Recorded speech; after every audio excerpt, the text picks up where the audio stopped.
Okay guys, welcome back to my channel. Today's project of the day is we're going to build a bench in this cutout area for the house. My inspiration for this really was I saw a picture and I don't have any instructions for it, but what I really want to do is make a bench for this bottom section so we can put some stuff in it, books, cabinet things, I don't know. Put some stuff in it, make a pad to it, and then I think we're going to use some kind of, I don't know, either shiplap on this back wall or pallets or something along those lines to give this a little bit of color up here. So really what we're doing, I think, is I measured it up and I want to make sure I cleared this outlet here. And so we want to make sure the bench is about 19 high because that seems like about what the bench downstairs is. And then it's about 17 and a half out from here to here. So we're going to have to remove all this baseboards and I'm going to make two separate cabinets and we're going to see what we can do to put this together. But don't have any instructions, so we're going to go off of what the picture is and see if it how it comes up. Okay, so here's what we got so far. This is leftover wood from when we built the other cabinets. It's 3/4 inch maple finished wood, so it's actually solid wood all the way through, so it's not that MDF crap that you can spill anything on and it swells. So it's about $54 a sheet if you buy it at Home Depot or Lowe's or something like that. So it's about $55 a sheet. So I cut it down to the size I think I need. So what I was going to do with this, just so I can handle a little bit better, is I'm building two separate. I split it in half. So the upstairs opening is about 63, roughly 63. So I built each of these 30. So these top boards are 30 inches. And then if you add up two of these together, it's about 1.5 inches, roughly. So a little bit less than that because these are not, of course, 3/4 of an inch. So a little bit less than that, and it'll allow me to kind of fit both of them in there, and then I could push them tight against the wall. The walls are a little bit warped because they will be. They'll fit in there nice and tight, and then I can get the spacing correctly and put some little finishing trim along it. So let's get started making it, but I have this. I have construction grade screws for MDF and hardwood that are 1 3/4 inches. They're really kind of nice. They actually are the ones that have the little diamond heads on them. So they go in really good and really easy. I'll drill some pilot holes to it too, just to make sure that everything's going in nice and straight. So I use a table saw to basically cut these all, so I can make sure that all my measurements and everything were perfect for both. What this is going to end up being is the base of the cabinet. So what I'm trying to do is figure out if this is the front of the cabinet and this is the base here. They make a kickboard, so they make it for cabinetry, of course. And so what I needed to do really was, and I sent in my helper Sawyer to do this, is I need to measure and make sure that I'm making the exact size of a kick plate. So that way on the front here, there'll be a little bit of a space, it'll be lifted a little bit. We'll put a kick plate across the front of here, and then we'll put the other side on here. And we'll show you that in a minute.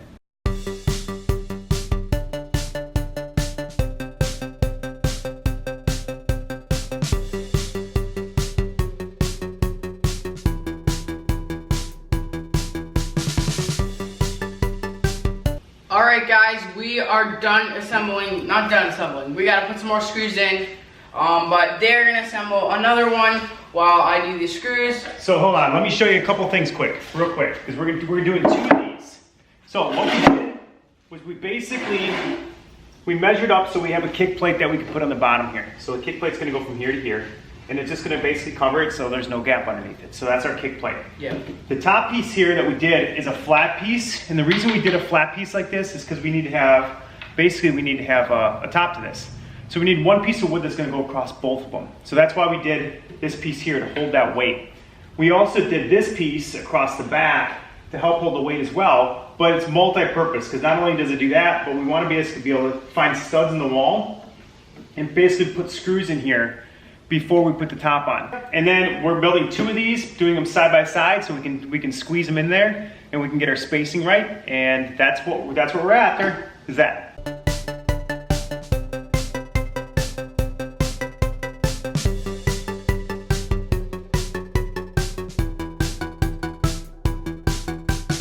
The easiest way to take off trim is, in my opinion, a tiny little crowbar. It's the easiest thing to kind of wedge in there. It's already got a natural edge to it. Put it in the top, give it a couple taps on it. It'll take a few taps for it to actually pop off the wall. Once it pops off the wall, then I slowly just work the way this down a little bit so you're not really pulling super hard on an edge. It's got a bunch of long finishing nails into it. So slowly work your way down. Generally they put less nails around the top of it. I don't know why that is, but if you work the top loose first, then it's a lot easier for you just to kind of pull it and use your hands to kind of pull it off. So obviously you want to go from a corner. Don't try to go into something that's wedged in the corner. Like I did this one last because clearly it's going to be wedged in the corner with the other two pieces of trim work. So if you go to a corner, that's usually the easiest to pull off first.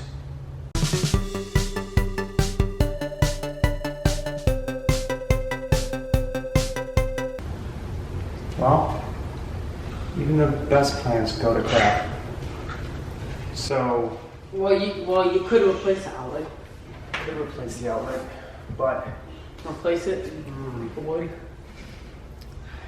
now I just got to think of a way around this.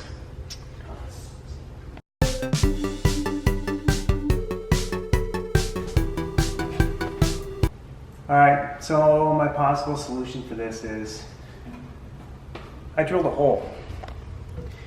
It's not the best solution in the world, but at least you can use the plug. So hopefully it'll fit. So the hole didn't work. I was just a little bit off in the hole, and so you couldn't plug anything really in. So I went with plan B. And plan B really is take out the board, start over. So this is the board. I need this board to secure the wall. So I need that board no matter what, right? So I didn't think securing through here would be enough. It might have been, but I wanted it to look like the other side. So unless you are super duper anal, you would never see that this one drops down 3/4 of an inch lower than the other side. So anyway, so now you can use both plugs. Looks pretty good. I don't like making mistakes though. So my confidence is completely blown. And now I don't know if I can go on. Move on!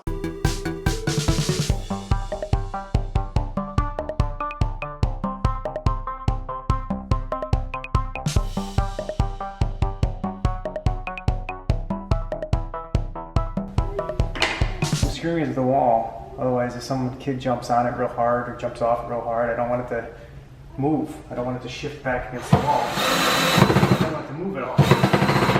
So by screwing it tight to the stud,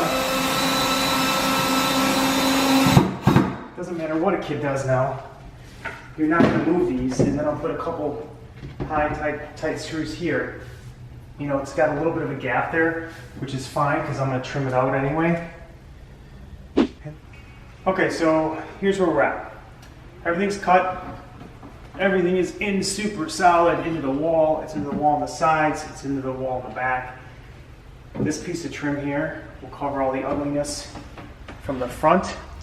So obviously the top's not secured yet, but it'll cover all the ugliness to the front. So it'll go like that. So we also got a toe kick plate. So that toe kick plate will go here, and it'll cover all the ugliness of the front on that side too. The nice thing about a house like this though is it's all uneven. So we'll have to secure the toe plate. The nice thing about the toe kick plate is bendable.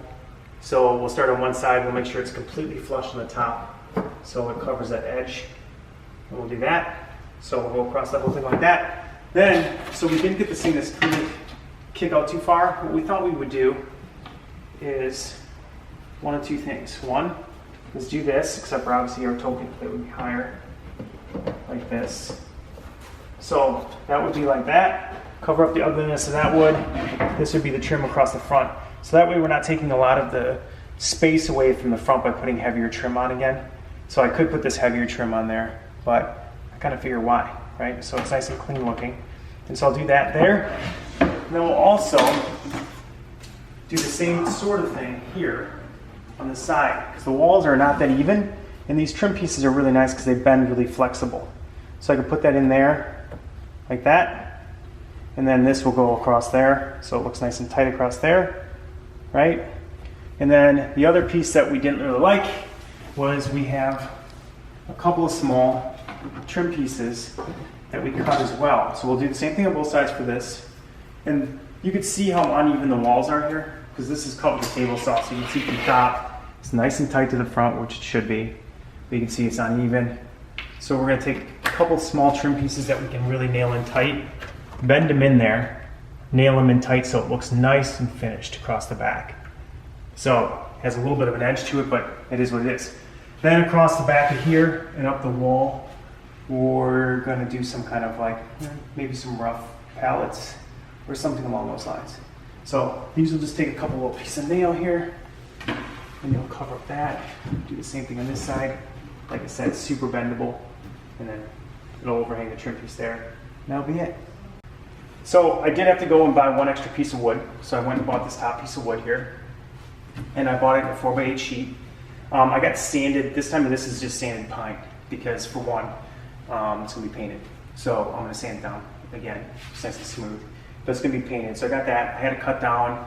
I always advise, if you haven't worked a table saw, a 4x8 sheet on a table saw sucks to try to cut. So I cut this down to be the biggest piece I needed, which is 63 from side to side. I let them rough cut it at about 63.5, and then I brought it home to my table saw to cut it a little bit closer. So that's what I did for that. And then that's really it. I mean, so the rest of it I get. And then by the time this is said and done, we'll put some cushions in here. Like I said, we'll do some real up against the wall, some tight pallets or something along those lines. I don't know. We'll see what we're gonna do yet with that. But then this will be it, and we'll be done with our little bench up here. Maybe a light. I don't know if there's gonna be time.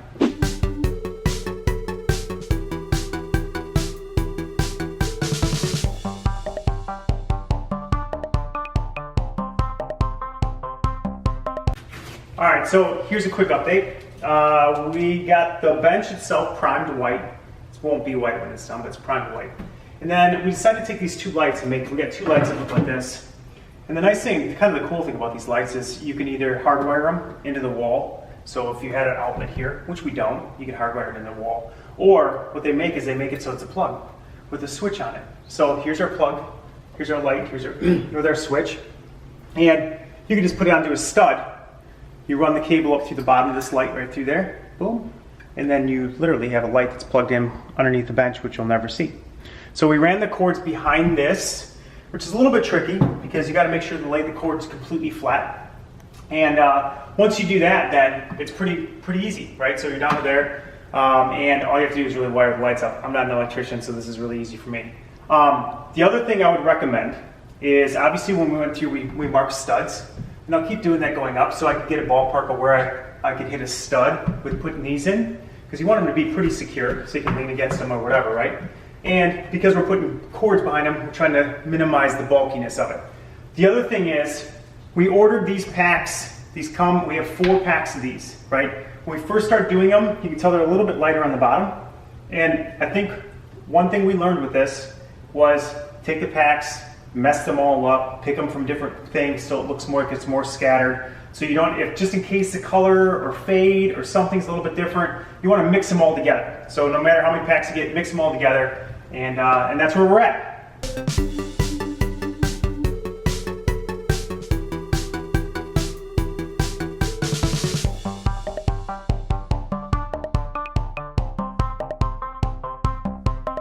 Okay, so we wanted to have this accent a little bit, so we are deciding to paint it blue. So it'll have a little bit of an accent against the wall. So I'm on my second coat because I had to prime it. Priming was done, and now I'm on my second coat of blue. Hopefully this will be the last coat I have to do. Okay, so it wasn't too bad. This is the end of our accent bench, so we can have little reading nooks for the kids up here. We created this accent wall, which I think turned out really nice. And we also got these, installed these lights as well. So we're lucky enough that there's a power source underneath here, so there's an outlet underneath here. So we ran cords for these so they can be shut off individually. And it really is kind of a nice little reading nook, plus it's a little accent area for it. So baskets, we put some baskets below that we can use and put some stuff in. We got from Home Goods. Just some different accents and that sort of thing. We painted it a dark blue just to give it a little more accent. We had a lot of grays and light colors in our house, so we wanted to give it a little bit of something more. And then we had some pillows as well that we got from Home Goods. So not a hugely expensive project. So this whole thing probably cost us maybe $300 total, which is pretty good, and a lot of sweat equity. So that's it. Hope you enjoy it. Let me know if you need more descriptions of anything that we have that's in this video, baskets, whatever. And if you have any projects that you did on your own, love to see them. We'll see you next time. Thanks. Bye.